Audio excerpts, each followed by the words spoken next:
Hello, everyone. Derek Floyd here, Beautiful Now Podcast. Welcome to another edition of Chasing the Impossible.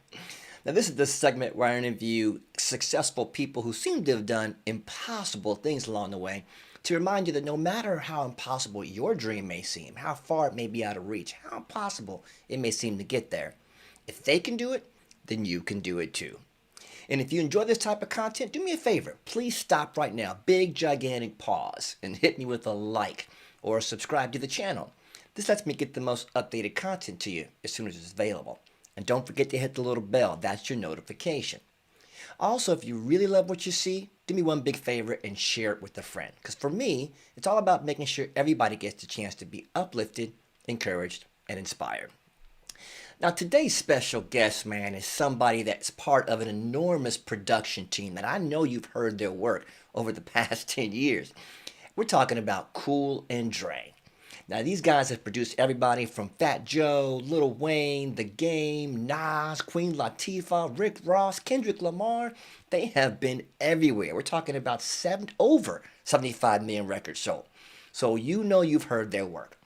And my man has stopped by today just to kick it and talk to the subscribers like you and me about what it takes to make 75 million records happen.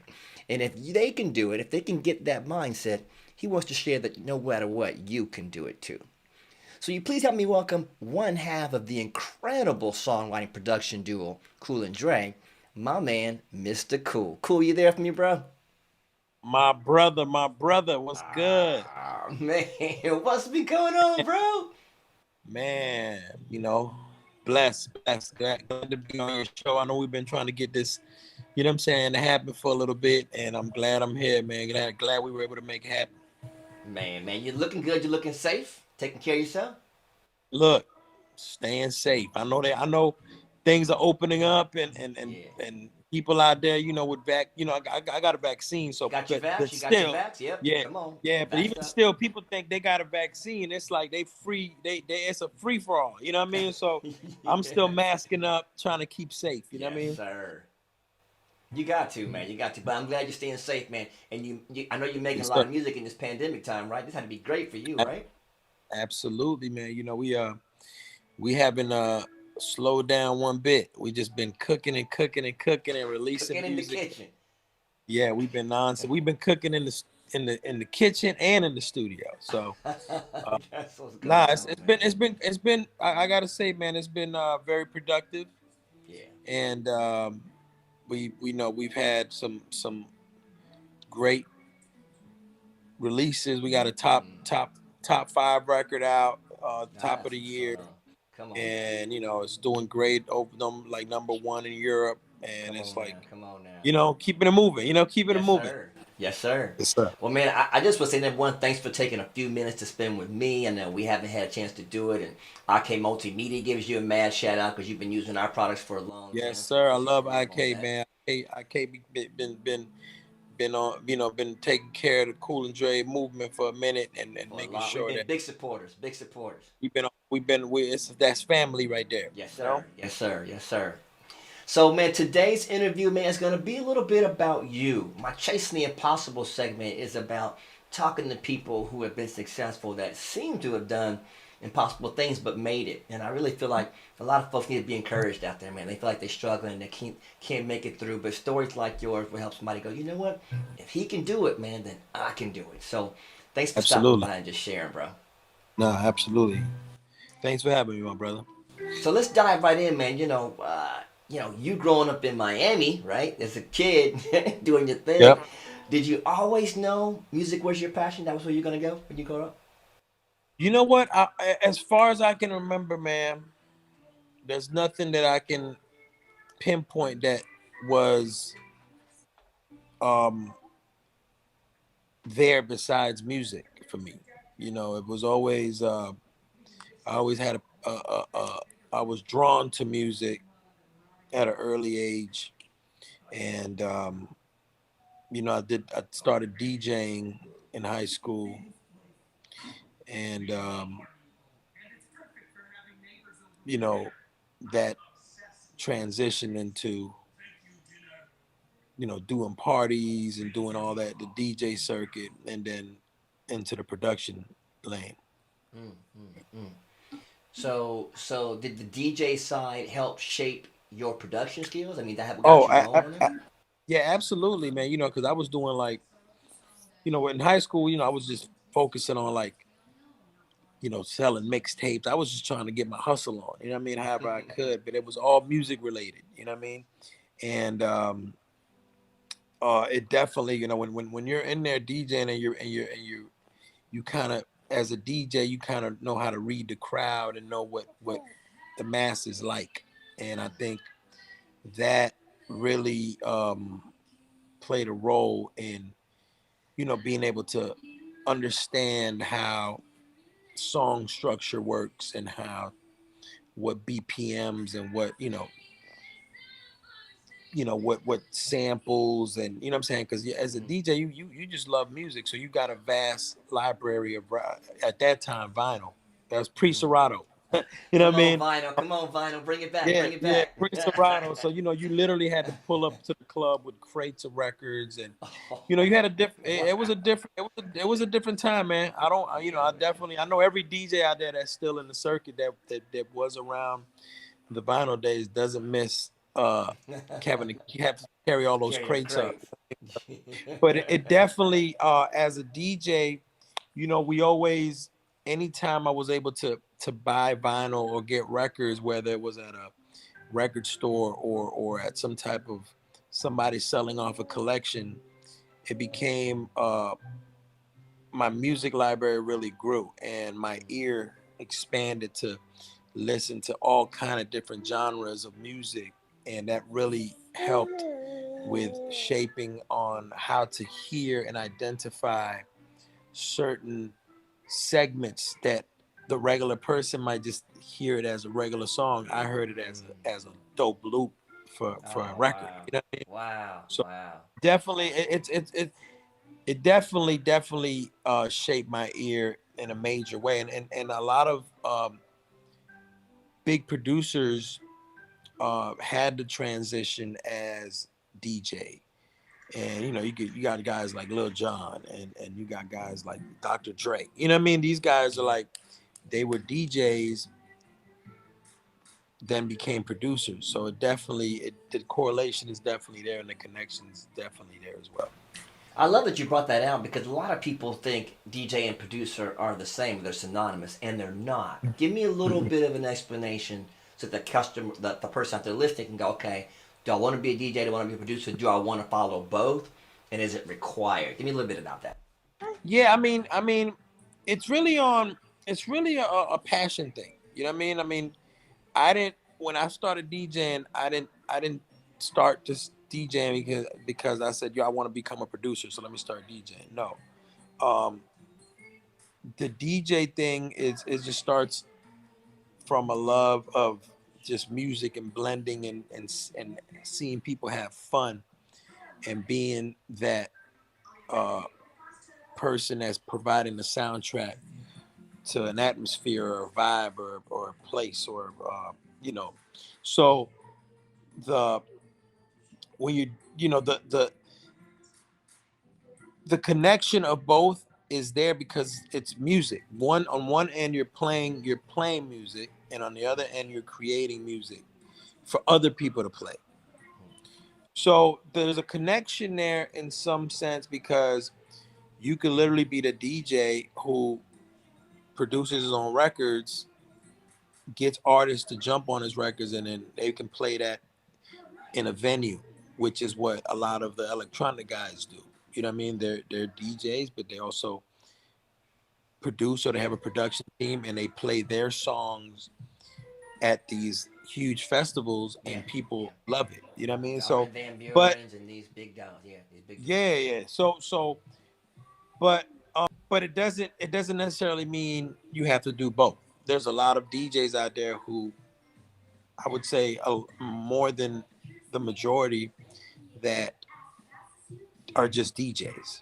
You know what I mean? And then there's your guys who are strictly producers, that they might have started out, you know, with a drum machine, or they might have started out as a musician, and they started creating compositions and creating music that way.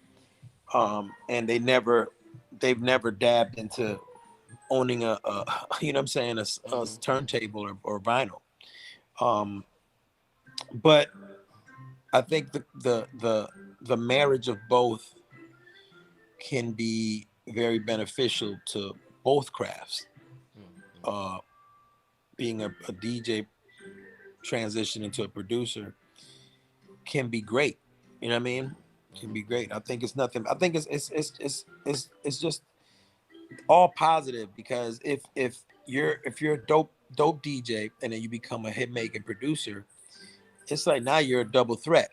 You know what I Yeah, mean? Because now you yeah. can literally, yo, you have a segment where I'm playing all my hits. You know what I mean? And Nice. Yeah. I'm gonna charge you more. You know what I mean? I'm gonna charge you more. You feel Yes, me? sir. Yes, sir. Double duty. That's what's up. Yes. So who were some of your musical heroes? Who did you go? I want to get like that. Man, you know what?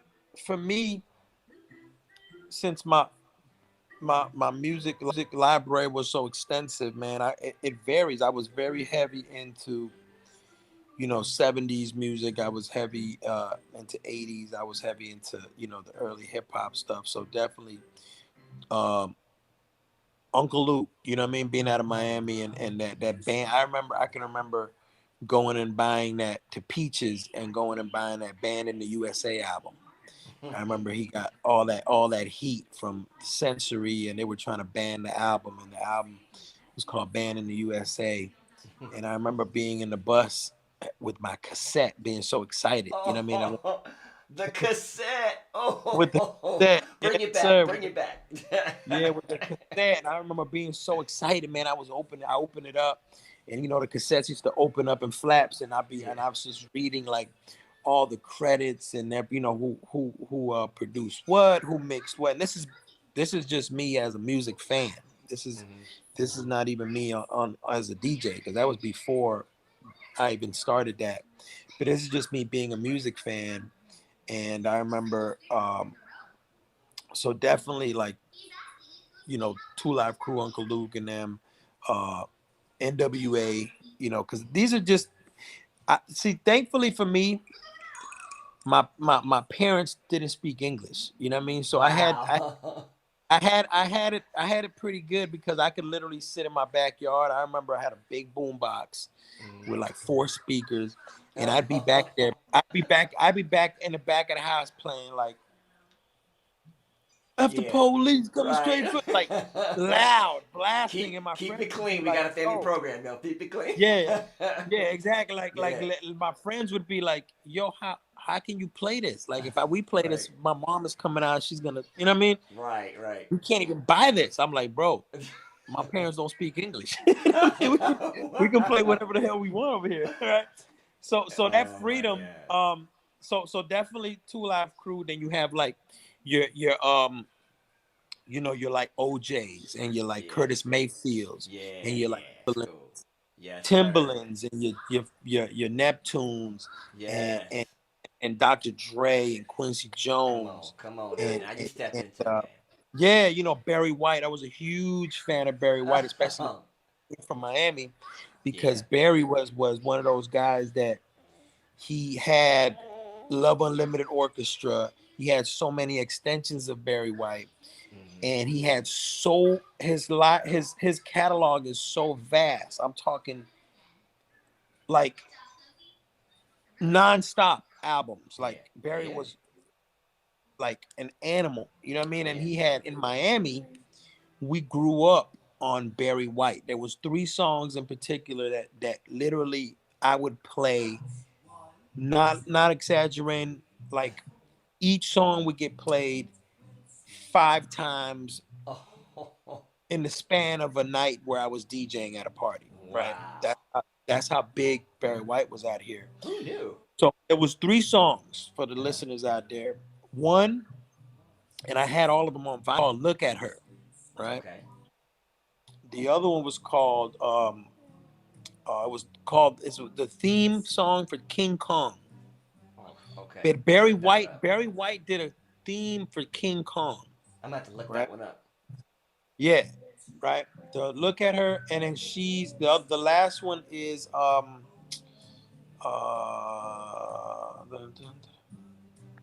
Damn, I can't remember the name of the last one, but it It's was all three. good. It's all good. But that King Kong one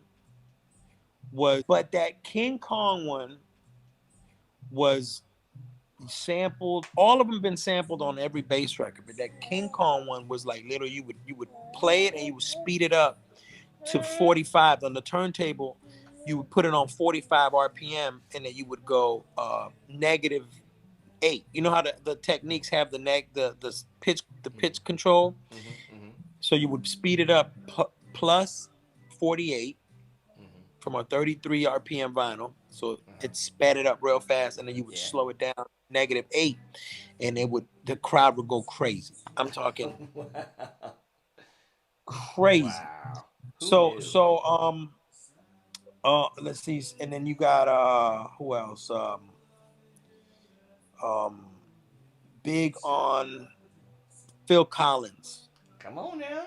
You taking out Phil the big Collins. voice. Yeah. You listen to a lot of music, man. No, extensive.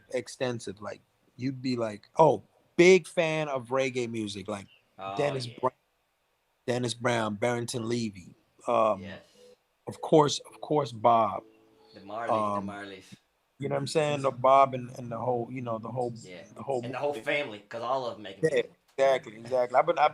And then Man, who knew you had all those influences, man? Because a lot of those are some of my favorites too. And Barry White, who knew? So, but after all that you put in your head musically to get the sound you were looking for, when did you meet your production partner, Dre? How did that come about? man, craziest thing, man. We met in high school. So Okay.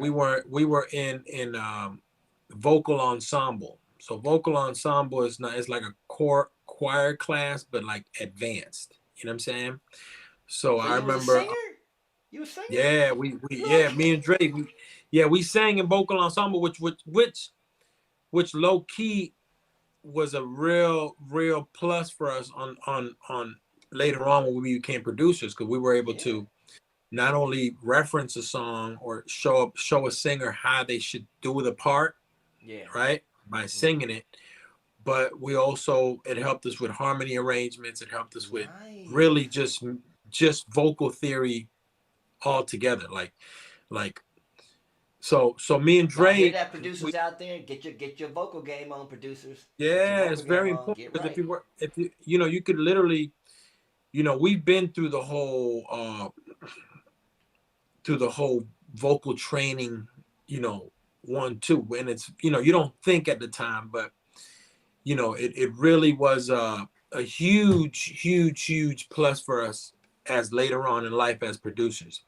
But met Dre in high school, and we were in vocal ensemble, and we ended up forming a group, R&B group called Basic Unity, a 4-man group. This was around the time of your Jodeci's and your Boys to Men and all that, and we wanted to be one of them guys. You know what I'm saying? We wanted to be Check like, you yeah, out. Who knew? we wanted to be like, that was, you know, we wanted to be in a group. We wanted to be a hit group. You know what I mean? So we Okay. we did the Okay. whole circuit locally and performed like for like, all the local. We were like little local Local stars. You know what I mean? celebs. Local celebs. Yeah, Yeah. we were performing at like schools, and the girls was going crazy, like, 4 dudes. But we did the whole group 1, 2, and then we just became really close friends, and then that was kind of like the foundation. Like we met, it was we met in high school. You know what I'm saying? Wow. Wow. And you guys came together and said, I think we have this music thing combination going. Because were you already a DJ after high school? Or did that start Yeah, together? Start at the same I was already a DJ during the group stuff, right? time. But I didn't know I could sing. And my friend, one time we were listening to some music outside my mom's house, and it was some Keith Sweat, right? And I just started singing, just humming. Keith He was like, man, Sweat. yeah, he was like, man, do that again, man, do that again. And he was like, I was like, what? He was like, what you just did. He was like, man, you got a good voice. I'm like, Man, come on, man, stop playing. So it ended up being that, you know, the group was a vehicle for me and Dre becoming producers, because Wow. we couldn't find anyone to produce music for the group, and we really couldn't afford anyone to produce music for the group. There you go. So Yeah. so the craziest thing, two of the guys in the group started a t-shirt company, right? Okay. And then me and Dre were like, damn, why they didn't include us in their company, right? Like, we got Ah. the group thing going on, and they didn't even include us, and they trying to sell us shirts. They try to You know get what I their mean? So hustle me on and with Dre, you, right? yeah, they're like, yeah. So me and Dre was like, man, well, let's do something ourselves. Let's start something, right? Okay. And then Right. we just like, man, let's start making beats. Okay. So we literally put all our little money together and Uh-huh. borrowed. I remember borrowing 100 here, 50 here, Yes, and then sir. we ended up buying a Ensoniq ASR 10 keyboard, right? Wow. Wow. Which, at the time, when we went to I think we went to Guitar Center, one of those places. Mm. Um and no, it was a place I had called Space Music, Yep. right? It was like Mm-hmm. a music store called Space Music. And when we went in there, the guy kind of pressed play on the keyboard, and it was like a whole song played with vocals and everything. So we are like, yo, we want this, right?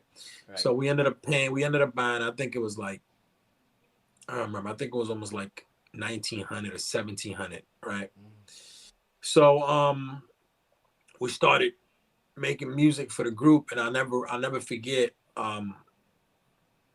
We would do like these our manager at the time, Nate, he would have us do like all kind of like really cool things at like hospitals, and like singing for kids. Mm. And I remember it was a holiday show, and the group performed at this hospital, in a kids cancer ward, right? Mm. And I'll never forget. And he had his like camera crew out there. He used to work. Well, he actually still does, for Channel 7, right? So he's like, yo, I'm Channel 7 wants to record it. You know what I mean? Mm. Mm. So I remember we performing, and this girl was in the front just smiling like ear to ear. And come to find out, so the next day our manager calls us. He's like, man, you're not gonna believe it. The mom of the girl that was in the front row called me and asked if I had the footage from you guys' performance. And I'm like, yeah, we do. Why? And she was like, because she basically told him that her daughter had passed away that morning. Oh. Right? And that was the first time she's seen her smile in years of her fighting Wow. her illness, was with Mm. us performing for her. Right. So Wow. so so so back to the Cool and Dre thing. So me and Dre, we used to eat Taco Bell all the time, because it was like all we could really afford. You know what I mean? Like, literally, you can get $4 and you eating. You know what I'm You eat saying? So good. Yeah, you eat good for yeah, so five. we'd pull up in the Taco Bell parking lot, and we just order our food, and then sit in the parking lot and eat it. And then me and Dre, we I was like, yo, Dre, what if God put the group together, right? Just so we can make that girl smile. Wow. And he was like, man, nah, man, we're gonna be huge R&B singers. But I said, what if God put us together, put the group together, so we can make that girl smile, and for us to become producers. You know what I'm saying? Yeah, And he was yeah. like, nah, man, nah, we gonna. So it's crazy, because it ended up being just that. You know what I mean? Like Wow. like you don't know what the purpose of the group was. You know what I mean? Yeah, yeah. But if that was the purpose of the group, to bring a smile to that girl's face one last time, you know what I mean? Mm. Then Yeah, yeah, then the group served its purpose. You know what I mean? And yeah. so we really dove dove into the production. But if those were the beginning stages of That's what an became Cool and amazing Dre. story, man. Yeah, And yeah, it does go to, my philosophy is everything has a purpose. God puts it all yeah, together for a reason. Whether yeah, we see it at that very moment or not, if we're paying attention and our perception is right, we'll see how all those things flow into where we ended up at.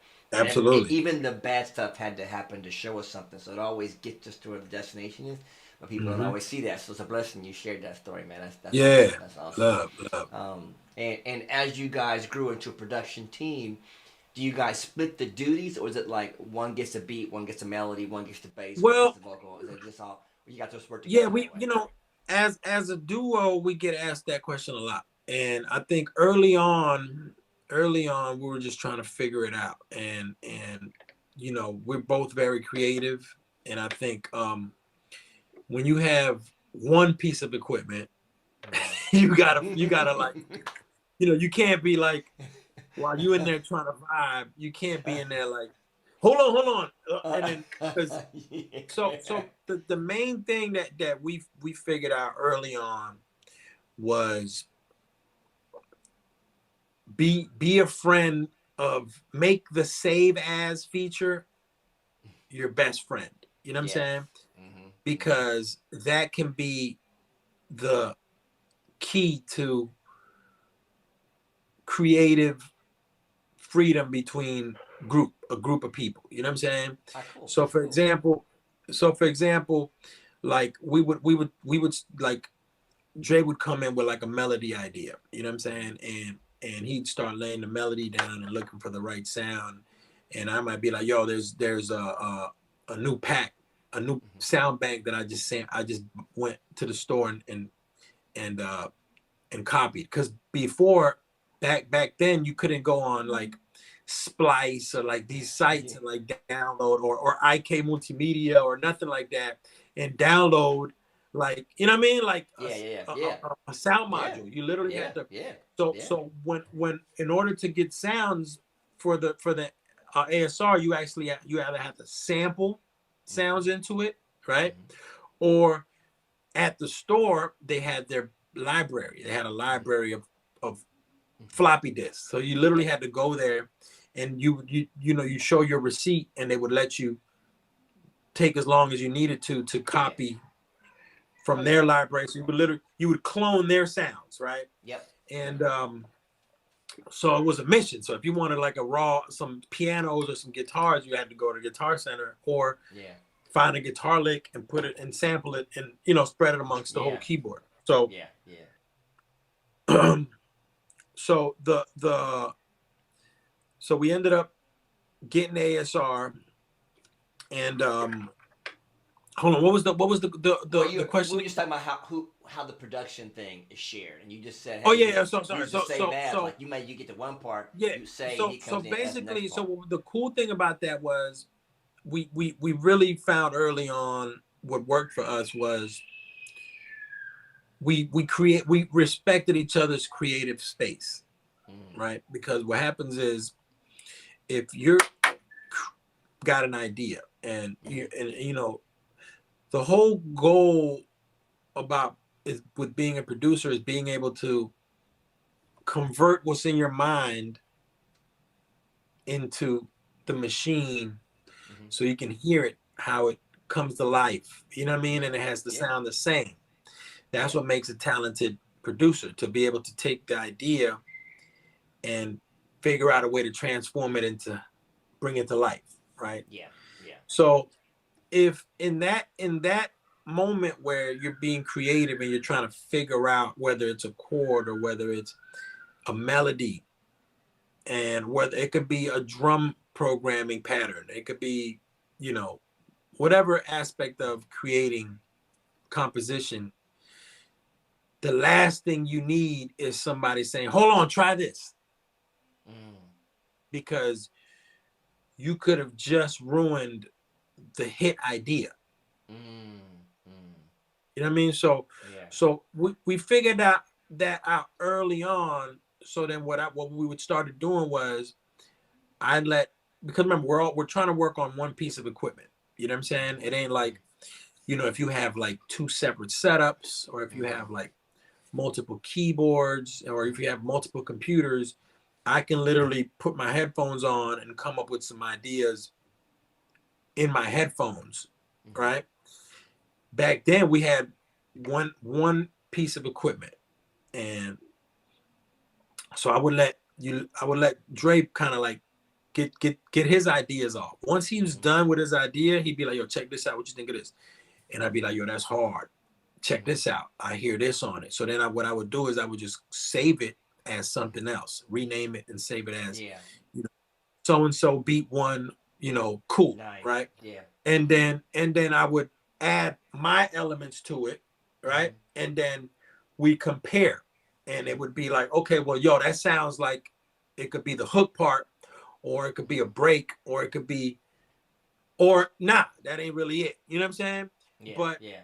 I didn't. The key was to not mess up the creative flow of the other person. You know what I'm saying? That's so cool. That's so cool. I mean, you guys were able to split it, and I You think have to. the limitation actually helped you. Only having one piece of equipment. Yeah, you had to wait your turn. You had to go let this guy get all his juices out, and then come it taught back. us patience.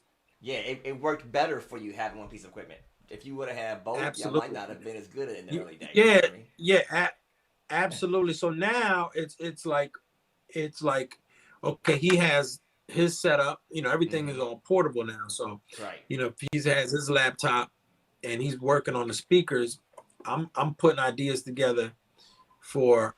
I'll figure out what tempo he has going on, and then I'll start adding some elements on my end. I'll be like, yo, here go the drums, or here go the hi-hat patterns, or here goes, just check the sample that we could throw under that. You know what I mean? So so now you had, but had I been doing that on the speakers at the same time, that's how you create a conflict, because it's like you don't want last.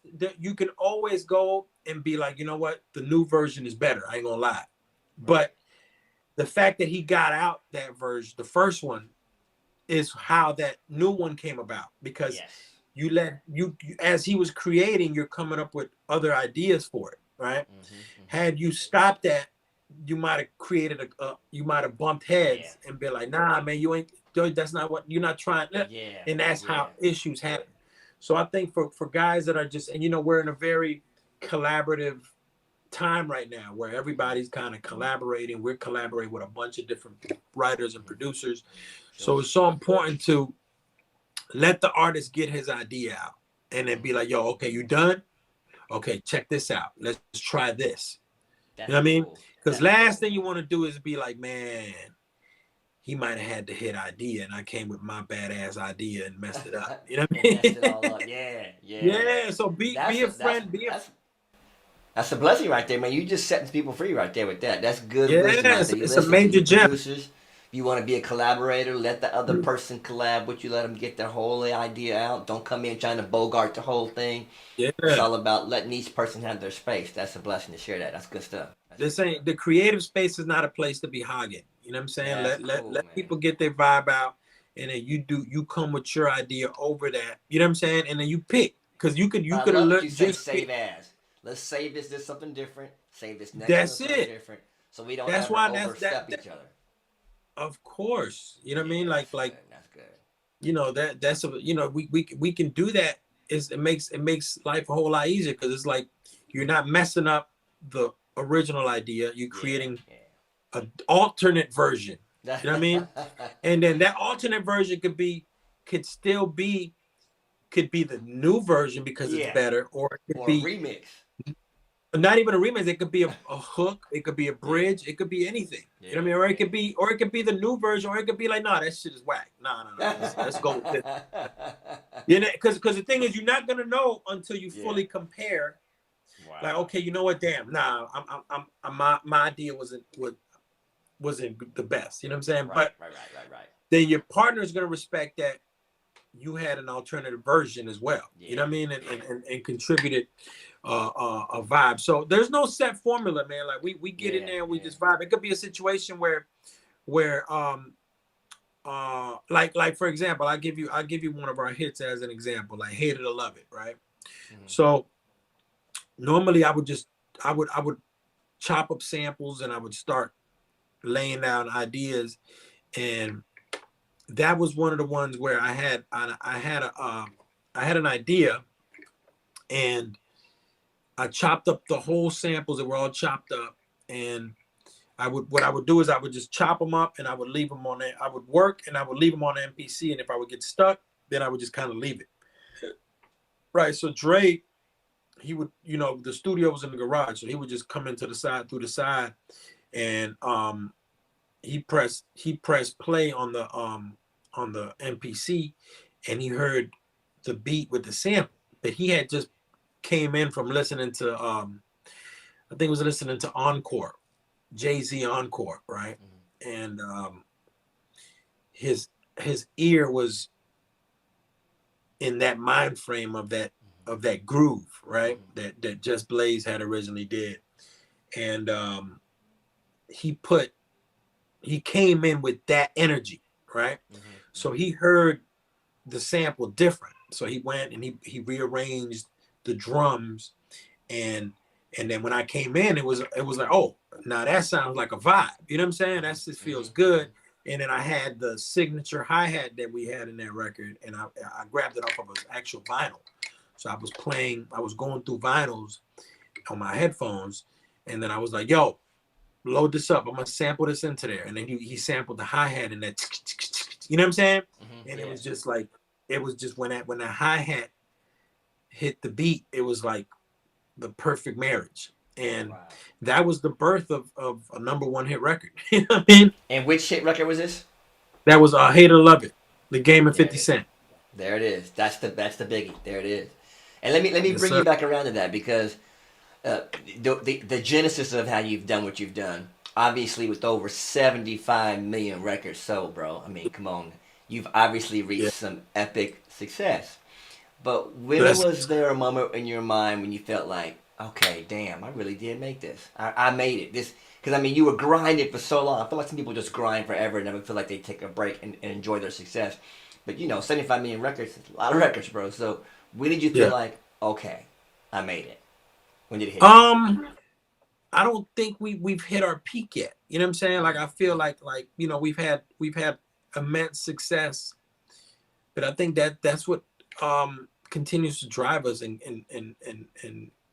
we still have the love and the hunger for it, because we don't feel like we've hit our our maximum peak yet. I think one moment that we felt that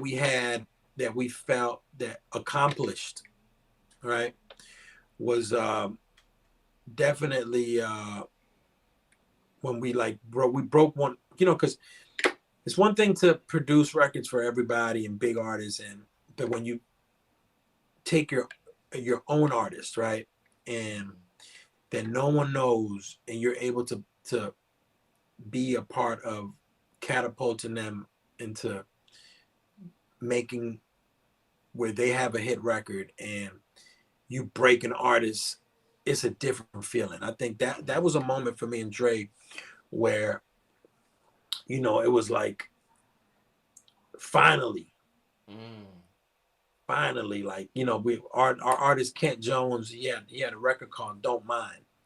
And we literally independently worked put that record out, no major push. And we got the record we partnered up with DJ Khaled, and we got the record all the way up to number 14 on the chart independently. And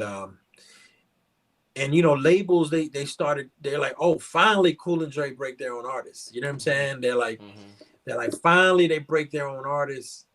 They broke everybody else's artists, but their own. So I think that moment where that record really took off and became a monster hit record was like, okay, like, we feel like we finally arrived. You know what I'm saying? Like, okay, and it's a different feeling. It's a different feeling when you break your own artist, and because we've been working for that our whole career, and to be able to finally accomplish that was like, thank God we got that off our back. You know what I mean? But that kind of goes into the next question, though, because it's there's you being the producer, and then there's you being the label owner, which is completely different. You started your own label in 2004, Epidemic Music.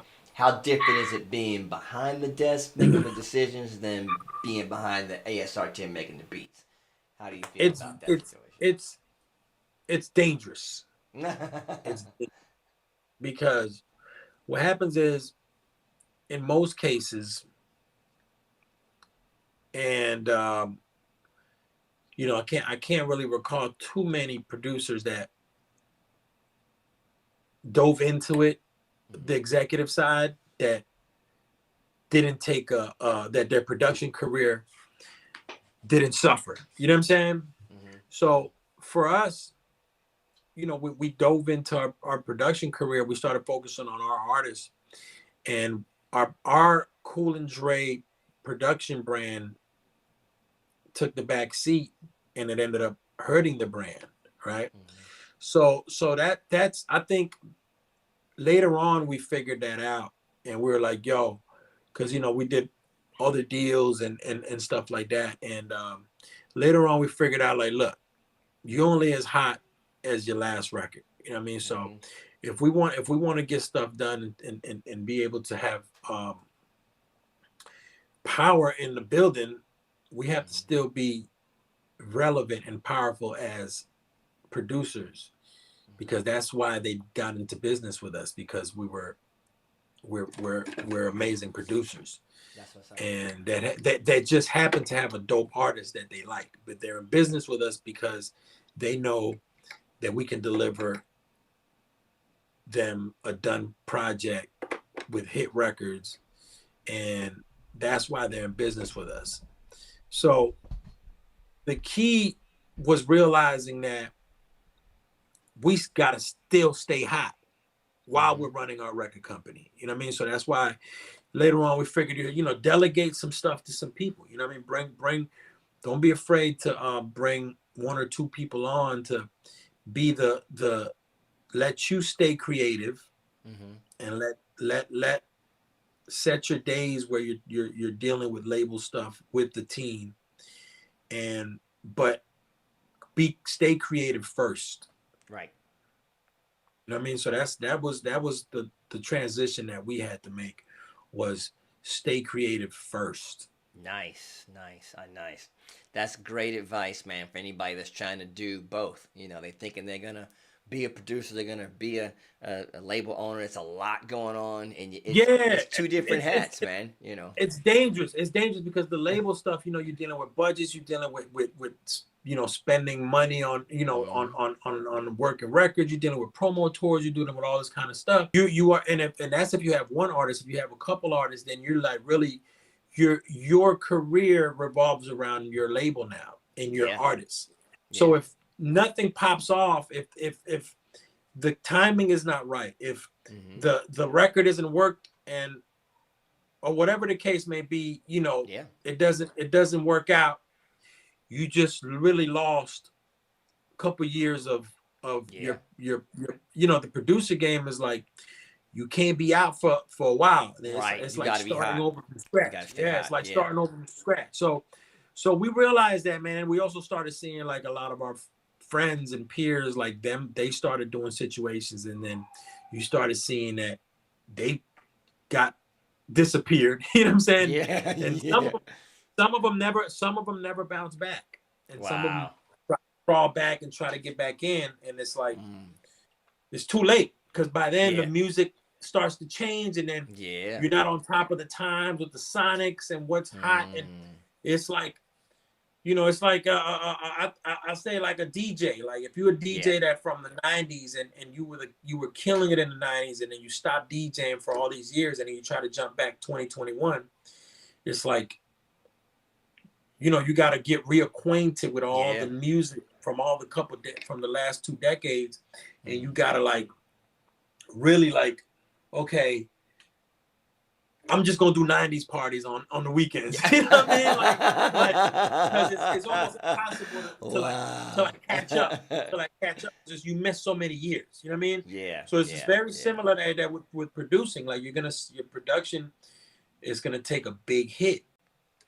Well, man, you have talked about a lot of stuff from the production side to being the label owner, and with all that you've learned, I mean, you've been out there and you've worked with some of the best, the Lil Wayne, Jay-Z, The Game, Kendrick Lamar. I mean, you've worked with some heavy hitters.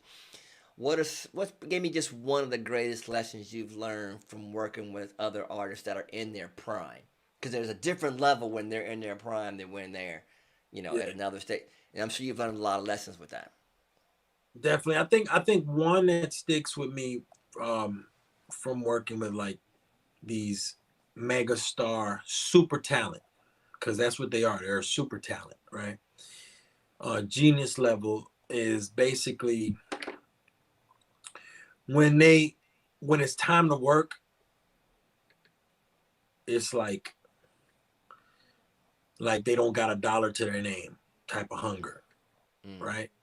So you got to know when it's time to work, make that the number one thing you're doing, meaning mm, no distractions. Like you know what you're supposed to do and you're going to do it and get it done. And mm, that's what I think I take away from a lot of the bigger artists is especially like Jay-Z and like Beyonce, like seeing the way their work ethic is like you would think like they never put out a hit record. mm, You know what I mean? mm, And mm-hmm. for them to be uh as big as they are and for them to have the hunger and the drive and for the music like they do in this day and age is like unreal because they're Mm. already like imagine being you don't have to do this. You know what I mean? Right, And if you right. still you do it with such a passion and you take from everything so serious and so professional from Mm, the stage show to the monitors to the lighting not hitting a certain section to one choreography dance move not being right to oh we need to add maybe we should add a string section to this record, let's bring in the strings, and to the very last second in the mix mm. it's like it's they want perfection and Wow. it's like nah that's not the version, we got to turn up the ad libs and the end here and like I'm talking it's perfection and it's Wow. called like like we've worked with every level of artists and Yeah. to me Yeah. the big boys are they're the ones that really pay attention to the detail and There you go. that's the reason why they are who they are, you know what I mean? Wow. Wow. That's wisdom. That's wisdom. That's wisdom. That gives everybody a place to start. So if you're out there, you're trying to be the DJ producer, you're getting your grind on, it's about a certain level of attention to detail, about the perfection, about making sure it's just right. Don't be half assing it. You come into work, you come to work. Don't be coming in there with your boys and entourage and all that. If you're at the studio, you came to work, work. So, man, I just number one want to say thanks for taking all this time and spending with us, man. There are some aspiring producers out there that are just gonna soak up all this wisdom you're throwing out there, and you're just a humble dude, which is a big thing in our book. When you see somebody that made the success that you've had, you're not walking around with your nose up in the air. You're like, look, man, you can do it. You got this whole humble humility spirit about you. So that's just a blessing all by itself. So, Love, um, love. to all the aspiring producers out there, the last guys out there that are trying to make it, they want to be just like you. They want to have a partner do the whole thing. What's the single piece of advice you want to share with them to get them started on the way? Man, single piece, there's so many there's a couple elements of advice but if I had to narrow it down to one it would be persistence. Mm, It would be you got to stay persistent. You gotta when the when life is life and you're going through stuff and you feel like giving up, you got to stay persistent. And when people tell you like, nah, man, ain't nobody gonna be able to jump rap on those beats, you got to stay persistent. When you mm, online and you don't feel like posting up your beats or like a networking, you got to stay persistent. You know what I'm saying? And mm. I think and it's key. And then one more, I give him one more, is patience. Mm. Patience is probably the most underrated talent in the whole music business. So patience. Mm, mm, mm. Man, that is straight up wisdom. That's like going into the head and going, this is what it's going to take. Man, So, thank you for sharing that. absolutely, my brother. You already Well, know. man, it's been a blessed time just hearing your story. I learned a lot about you I didn't even know. I didn't know you was a singer. So you threw me in on that. I'm like, what? Where did that come from? So, Yes, and I've known you sir. for Yes. years. Didn't know you was a singer. So there you go. Yes. But man, appreciate you Amen. sending blessings to you and your fam and your pretty little girl over there. And just we just Appreciate know that we at IK Multimedia and Chasing the Impossible wish you continued success. We know you're going to you. continue to get it done right. And if there's anything we can do, you know, you always let us know. We got you. And we just appreciate you, man. God bless you out there, brother. Appreciate y'all, man. Chasing the impossible. Let's go. Yes. Let's go. Let's go. And for everybody out there watching the episode, we sure do appreciate your time. And we hope that you got something from this segment because there was a lot of wisdom thrown out there. If you're the producer, you're making it happen, there's a lot out there that this man brought to the table. So we just want to say thank you for taking the time to watch. Share it with a friend. Hit that subscribe button. Hit the like button. Hit the button and let everybody know this was a segment you definitely want to watch. God bless everybody.